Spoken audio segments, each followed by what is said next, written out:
The cabin had no business being there. It simply wasn't on any map, hadn't been noted in any park record. Yet hikers would stumble upon it, lured in by some morbid curiosity. They'd enter and never walk back out into the sunlight. The first time it happened, no one suspected a thing. Some college kid, out hiking to get away from it all. His parents reported him missing. Search parties combed the woods. Nothing. Months later, another hiker stumbled out, rambling about a cabin, blood everywhere. His friend had gone in, never came out. They wrote him off as shell-shocked. But then it kept happening. Guy on a solo hike, a pair of campers. They'd find this cabin and it would be the last anyone ever saw of them. Descriptions matched. Old, weathered cabin, always seeming abandoned. But the rangers could never find the damn thing. They tried. Lord knows they tried.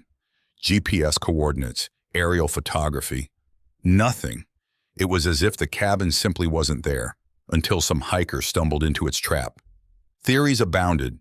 Mass hysteria, some wild animal. But the stories were too similar. And then the bodies started showing up. Or at least parts of bodies. A limb, a mangled torso, always near where some hiker had reported this cabin. It got to the point those who knew would not enter the woods alone. But those that never heard the stories or simply brushed them off as folklore did, and they kept finding the cabin, kept disappearing. The only clue, a smell like old blood and rot that clung to the clothes of those who made it back out. They set traps, thinking animal, but the carnage was too neat, and those few they found pieces of. They weren't mauled, they were butchered. It was then the rangers realized this wasn't about finding the cabin. It was about understanding the monster inside. See, the cabin wasn't just a place, it was a trigger. Something about it made a man see red, unleash a bloodlust, and then, poof, cabin's gone, body parts scattered, and you're left with a hell of a lot of questions. They still search for it, send in teams, but it's like, it knows, only takes the alone, the unsuspecting. And once you enter, there's no escape. They've tried cameras, sensors. Nothing ever shows up until a hiker stumbles out, rambling, covered in blood. And by the time they get to him, the cabin's vanished once more. Last fellow? He lasted weeks, they think. Kept a journal, talked of hearing whispers, seeing movement. Then the entries got sloppy, hard to read. Last one just said, "I saw my friend by the window." And that was it. He stumbled out of the woods, rambling incoherently for days. To this day, they don't know how he survived and what he saw. They found his friend's head in a bag a week later. Now they don't send in hikers no more.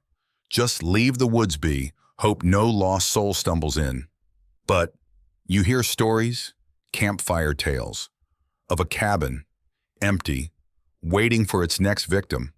And if you're deep enough in the woods on the wrong day, you might just smell that old blood, feel a chill, and see a cabin in the distance luring you in. They've tried burning sage, calling in priests. Nothing seems to cleanse the place. And still, every few months, some hikers will vanish. They've stopped sending search parties. Just wait for the inevitable. The stumbling survivor, the scattered remains, or nothing at all. Some say, on quiet nights, you can still hear screams. Others, that they have seen shadowy figures, darting between trees. But one thing's for sure, that cabin's still out there, waiting for its next victim. And God help him when it finds him.